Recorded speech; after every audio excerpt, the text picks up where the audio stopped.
ৰমেন দাই এটলিষ্ট সেইবিলাক কথা মইতো আজি প্ৰথম দিনাৰ পৰাই ফোনত আছোঁ। ৰমেন দাই এইবিলাক কথা চিন্তাও নকৰে আৰু বিশেষকৈ মই যেতিয়ালৈকে মুখ্যমন্ত্ৰী বা মই যেতিয়ালৈকে দায়িত্বত আছোঁ ৰমেন দাই এনেও নকৰে, কাৰণ ৰমেন দাৰ লগত মোৰ সম্পৰ্ক আজি নহয়, একেবাৰে ক্লাছ 5ত আজিৰ সম্পৰ্ক নাই। আমি একেলগে সদৌ গুৱাহাটী ছাত্ৰ সন্থা কৰা দিনৰ বহুত দীঘলীয়া সম্পৰ্ক। কোনে? ময়ো নাম শুনা নাই। বিজেপিটো তেনেকুৱা কোনো MLA নাই, এনেকুৱা কোনো বিজেপিৰ MLA নাই। চাওক, জয়ন্ত দাসে যিখিনি কথা তেওঁ টিভিত ক'লে তাৰমানে এটাই বুজা যায় যে তেওঁ বিজেপি চৰকাৰখনক কেতিয়াও ভালেই পোৱা নাছিলে।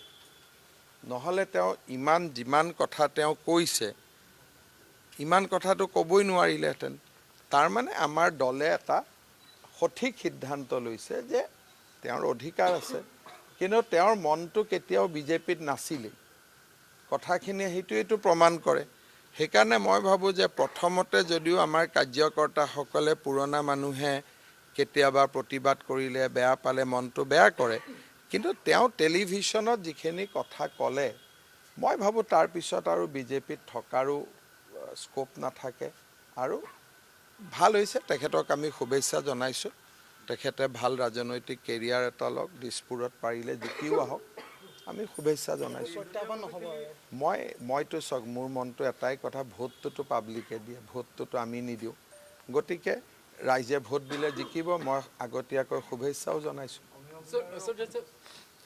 চাওক, আপোনালোকে আমাৰ 1400 মানুহে টিকট বিচাৰিছিল। এতিয়া এজনকৈ যদি মোক সুধি থাকে অমুকৰ অশান্তি তমুকৰ অশান্তি, যাৰ অশান্তি হ'লে ক্ষতি হ'ব দলৰ, তাৰ লগত আমি কথা পাতিছোঁ, কিন্তু 1400 মানুহৰ লগত কেনেকৈ কথা পাতিব?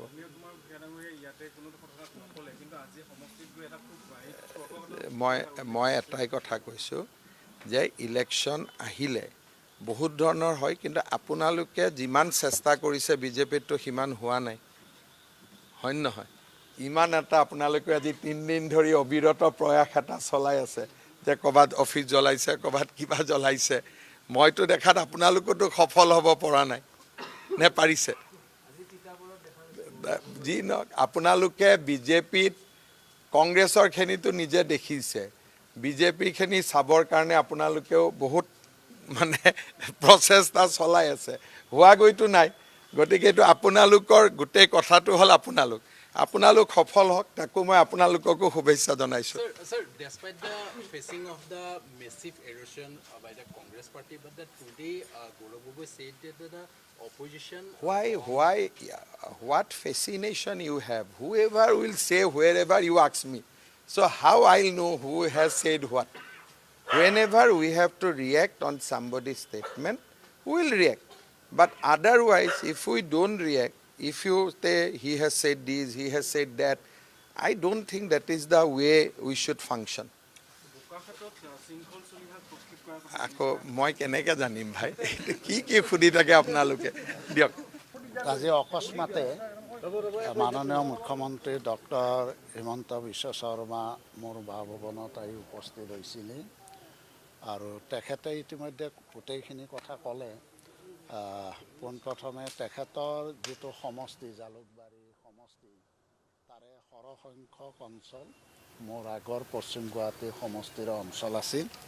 গতিকে সেই ক্ষেত্ৰত কিছু আলোচনা কৰিছে আৰু আগন্তুক বিধানসভা নিৰ্বাচনত যাতে তেখেতৰ হৈ মই আমাৰ জালুকবাৰী সমষ্টিৰ অঞ্চলটোত যাতে কিছু সহায় সহযোগিতা আগবঢ়াব পাৰোঁ, তাৰ বাবে তেখেতে মোক তেনেধৰণে এটা অনুৰোধ জনাইছে। আৰু বিশেষকৈ আমাৰ যিটো মধ্য গুৱাহাটী সমষ্টি, এইটো নতুনকৈ ডিলিমিটেশ্যনৰ পিছত মধ্য গুৱাহাটী সমষ্টি হৈছে আৰু এই সমষ্টিত ইতিমধ্যে যিহেতু আমাৰ বিজেপিৰ নেতৃত্বত দলে মোক যিহেতু প্ৰাৰ্থিত্ব প্ৰক্ষেপ নকৰিলে, এই ক্ষেত্ৰত আমাৰ যিসকল কৰ্মী আছে, কাৰ্যকৰ্তা আছে, সেইসকলে মোক এই সমষ্টিত নিৰ্দলীয় হিচাপে প্ৰতিদ্বন্দ্বিতা কৰাৰ কাৰণে তেখেতসকলে ডিমাণ্ড দিছিলে, তেনেধৰণে দাবী জনাই আহিছিল। আৰু আজি এই সম্পৰ্কত আমাৰ যিসকল কাৰ্যকৰ্তা আছে তেওঁলোকৰ লগতো বিভিন্ন বিষয়ত আলোচনা হৈছে। গতিকে মই ভাবোঁ অহা কাইলৈ আমাৰ মধ্য গুৱাহাটী বিধানসভাৰ আমাৰ এখন জৰুৰী কাৰ্যনিৰ্বাহক সভা আছে। সেই সভাত নিশ্চয় আমাৰ মধ্য গুৱাহাটী বিধান পৰিষদৰ কাৰ্যনিৰ্বাহক সমিতিয়ে এটা সিদ্ধান্ত ল'ব।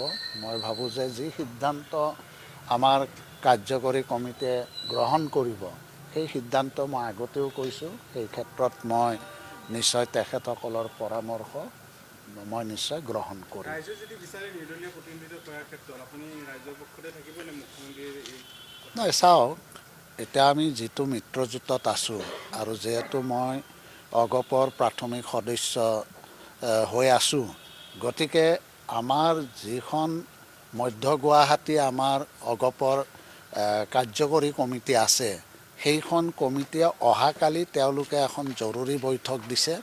গতিকে তেওঁলোকে যিটো সিদ্ধান্ত ল'ব সেই সিদ্ধান্ত অনুযায়ীয়ে মই নিশ্চয় তেনেধৰণে তেওঁলোকৰ পৰামৰ্শ মই গ্ৰহণ কৰিম। এতিয়া জালুকবাৰীত প্ৰচাৰ চলাবৰ কাৰণে তেওঁ এটা ইতিমধ্যে মোক অনুৰোধ জনাইছে, আৰু সেই ক্ষেত্ৰত আমাৰ যিখিনি কৰ্মী আছে বা আমাৰ যিখিনি জালুকবাৰী সমষ্টিৰ আমাৰ অগপৰ যিখন সমিতি আছে, এই সমিতিৰ লগত মই নিশ্চয় অচিৰে এটা আলোচনা কৰিম। আৰু আমাৰ গোটেই যিখিনি বিষয়ববীয়া আছে, যিখন কাৰ্যনিৰ্বাহক কমিটি আছে, সেইখনৰ লগতো মাননীয় মুখ্যমন্ত্ৰীয়ে এটা আলোচনা কৰাৰ কথা কৈছে।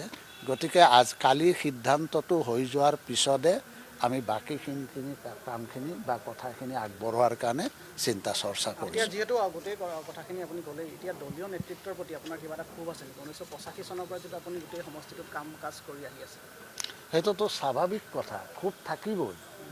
কাৰণ 1985 চনৰ পৰাই আমি আমাৰ গুৱাহাটী মহানগৰীৰ এটা আসন আমি সদায় প্ৰত্যেকটো নিৰ্বাচনতে আমি পাই আহিছিলোঁ। কিন্তু এইবাৰ দুৰ্ভাগ্যজনক কথা, পৰিতাপৰ কথা যে গুৱাহাটী মহানগৰীত এইবাৰ এটা ছিটো আমাৰ নেতৃত্বই ল'ব নোৱাৰিলে। তাৰ মানে আমাৰ অসম গণ পৰিষদ দলৰ মহানগৰত যিডাল শিপা আছিল, আজি এই শিপাডাল উঘালি পেলোৱা হৈছে। গতিকে আমাৰ কৰ্মীসকলে এই অন্তৰত যথেষ্ট দুখ পাইছে। কিন্তু আমাৰ নেতৃত্বই নিশ্চয় এখন আসন তেওঁলোকে ল'বৰ কাৰণে যিটো প্ৰচেষ্টা ল'ব লাগিছিল, মই যিটো জানো তেনেধৰণৰ প্ৰচেষ্টা আমাৰ নেতৃত্বই নল'লে, যাৰ কাৰণে আজি আমি আমাৰ গুৱাহাটী মহানগৰীৰ পৰা এখনো আসন পাবৰ কাৰণে সক্ষম নহ'লোঁ। গতিকে নেতৃত্ব দুৰ্বল নহয়, নেতৃত্বইটো মই দুৰ্বল বুলিও নকওঁ, কাৰণ নেতৃত্বৰ এইটো এটা দায়িত্ব আছিল, এটা কৰ্তব্য আছিল যে গুৱাহাটী মহানগৰ এইখন এখন চিটি, উত্তৰ পূৰ্বাঞ্চলৰ দুৱাৰমুখ।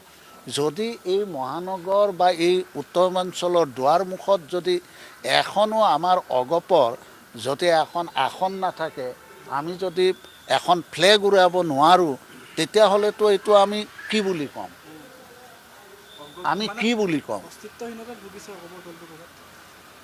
এতিয়া একচুৱেলি আমি যদি চাওঁ, অস্তিত্বহীনতাত ভুগিব লগা অৱস্থাটো হোৱা নাই। আজি মধ্য গুৱাহাটী মই 100% ক'ব পাৰোঁ যে আজি যদি আমাক অগপক সেই ছিটটো দিলেহেঁতেন, তেতিয়াহ'লে আমি এইটো নিশ্চয় আমি জয়ী হ'ব পাৰিলোঁহেঁতেন। এইটো আমাৰ এটা দুৰ্গ আছিল, কিন্তু আজি এই দুৰ্গটো সহায় দিয়া হ'ল। আজি এই দুৰ্গটো আমাৰ নেতৃত্বই, আজি আমাৰ সমষ্টিটোৰ যিটো দুৰ্গ আছিল, এই দুৰ্গটো আজি আমাৰ যথেষ্টখিনি দুৰ্বল হ'ল। আৰু এটা প্ৰশ্ন এতিয়া আহিছে ৰাইজৰ মনৰ পৰা, ৰাইজে সেইটো কথা বহুজনে কৈছে যে আপুনি যিটো সন্মানীয় সমষ্টিৰ পৰা প্ৰতিনিধিত্ব কৰিছিল, তাত এইবাৰ এজন অনা অসমীয়াক টিকট প্ৰদান কৰা হৈছে, যাক লৈ ৰাইজ ক্ষোভিত। আৰু ৰাইজে এইবাৰ ক'ব বিচাৰিছে যে অনা অসমীয়া ভাইচেছ এগৰাকী শিক্ষিত যুৱতী, তাৰ মাজত গোটেই ৰণখন হ'ব। নাই, চাওক, এই কথাটো মই কি ক'ম?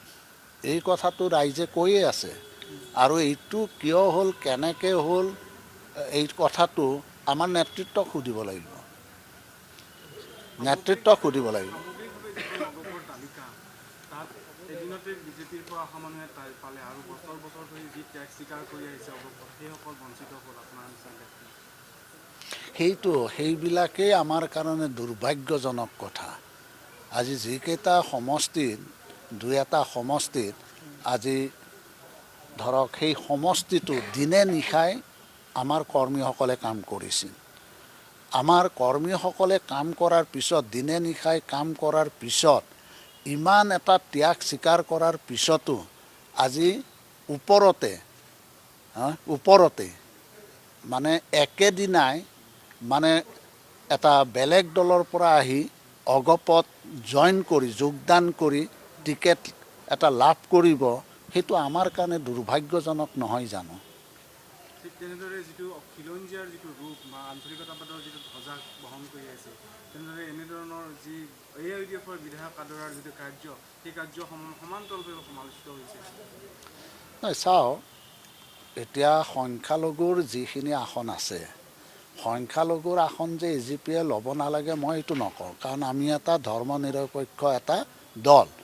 গতিকে মোৰ কথা হ'ল যে গোটেইখিনিকেই যে সংখ্যালঘুৰ সমষ্টিবিলাক যে AGPকে দিব সেইটোও মই মানি নলওঁ। সেইটো ভাগ বতৰা হ'ব লাগিছিল। সেইটো ভাগ বতৰা কৰি আমাৰ যিসকল এলায়েন্সত আছে, যদি এলায়েন্সত তেনেকৈ ভাগ বতৰা কৰি দিলেহেঁতেন মোৰ ক'বলগীয়া নাছিল। এতিয়া আমাৰ কথাটো হ'ল যে আমি সংখ্যালঘু মানুহৰ বিৰোধীও নহয়, সংখ্যালঘুৰ আসন নালাগে বুলিও মই নকওঁ, আমাক লাগিব। কিন্তু সেইটো কেনেকৈ কি ধৰণে ল'ব লাগে সেইটো কথা আমাৰ নেতৃত্বই চিন্তা কৰিব লাগিব। চিট যিটো বাৰ্গেনিং আছিল, সেই চিট বাৰ্গেনিঙৰ ক্ষেত্ৰত অসম গণ পৰিষদে বিজেপিক বা তেওঁলোকে যিটো যেনেধৰণে কাঢ়ি আনিব লাগিছিল, তেওঁলোকে যেনেধৰণে অসম গণ পৰিষদৰ বিভিন্ন স্থানত শক্তিশালী এটা ভেটি আছে, সেই ভেটিসমূহতো নিজৰ প্ৰাৰ্থিত্ব দিয়াৰ পৰা তেওঁলোকে কিছু অপেক্ষা কৰি থাকিব লগা হৈছে। যেতিয়ালৈকে বিজেপিৰ ফালৰ পৰা এটা স্পষ্ট উত্তৰ অহা নাছিল, তেতিয়ালৈকে তেওঁলোকে এখন তালিকা প্ৰস্তুত কৰিবলৈ তেওঁলোক সমৰ্থ হোৱা নাছিল। মানে গোটেই যিটো অগপৰ যিটো নেতৃত্ব এতিয়া যথেষ্ট দুৰ্বল, যাৰ কাৰণে আপোনাৰ দৰে এজন জ্যেষ্ঠ নেতা আজিৰ দিনটোত বঞ্চিত হ'ব লগা হৈছে। নহয়, সেইটোতো হয়। এতিয়া আপুনি চাব, অকল মধ্য গুৱাহাটীয়ে নহয়, এই দেৰগাঁও সমষ্টি আমাৰ দুৰ্গ আছিল। আজি কেইবাটাও কাৰ্যকাল সেই সমষ্টিটো আমাৰ অগপই দখল কৰি আহিছিল। এই পোনাকণ বৰুৱা চাবুৱা লাহোৱাল, সেই সমষ্টিও কত কষ্ট কৰি এই পোনাকণ বৰুৱাই সেই সমষ্টিটো কিভাৱে গঢ় দিছিল, কেনেধৰণে উন্নয়ন বিকাশ কৰিছিল, যদি আপোনালোকে প্ৰত্যক্ষ কৰে, আৰু সেইখিনি কাম কৰা বিধায়ক যদি বঞ্চিত হ'ব লগা হয়, তাতকৈ আৰু দুখৰ কথা কি থাকিব পাৰে? শেষৰটো প্ৰশ্ন সুধিছোঁ আপোনাক যে 26ত নিৰ্বাচনৰ অৱতীৰ্ণ নোহোৱাৰ পিছত মধ্য গুৱাহাটী আপোনালোকৰ সমষ্টিটো 31 বা 29ত পুনৰুদ্ধাৰ কৰিব পৰা হ'ব নে কি ভাবে এই ক্ষেত্ৰত? নহয়, এতিয়া আমি দলটোক শক্তিশালী কৰিম। পৰৱৰ্তী সময়ত আমি দলটোক শক্তিশালী কৰিম। দলটোৰ আমি আত্মসমালোচনা কৰিব লাগিব, আৰু দলটো কেনেকৈ কি ধৰণে আমি আগন্তুক দিনত আমি আমাৰ দলটোক এটা মানে সুন্দৰভাৱে পৰিচালনা কৰি আমি যাতে খিলঞ্জীয়া মানুহৰ যিটো আমাৰ অস্তিত্বৰ প্ৰশ্ন আহিব, আমাৰ অসম চুক্তিৰ যিবিলাক কথা আহিব, সেই কথাবিলাকতো আমি এতিয়া পুনৰাই আমি এই কথাবিলাক আলোচনা কৰিম, আৰু সজোৰে এই কথাবিলাক এতিয়া আমি আমাৰ মঞ্চত আমি এইবিলাক উত্থাপন কৰিম। আপুনি আত্মসমালোচনাৰ কথা ক'লে, বহু সময়ত দেখিবলৈ পোৱা গৈছিল অসম গণ পৰিষদে নিজকে নতুন ৰূপত সজোৱাৰ এটা প্ৰতিশ্ৰুতি দিছিল। যিসকল তৃণমূল পৰ্যায়ৰ কৰ্মী আছিল তেওঁলোকৰ বহু ক্ষোভ অগপ নেতৃত্বই দেখিছে, কিন্তু তাৰপিছত বৰ্তমান সময়তো কিন্তু অসম গণ পৰিষদ যিটো দল, সেই দলটোৱে নিজৰ যি আচলতে সংশোধন সেয়া কৰিব পৰা নাই। চাওক, আমি অপেক্ষা কৰক, আমি আমাৰ যিটো অসম গণ পৰিষদ নতুন ৰূপত অনাৰ বাবে আৰু নতুন ৰূপত গঢ় দিয়াৰ কাৰণে আমি অনাগত দিনত আমি কাম কৰি আছোঁ।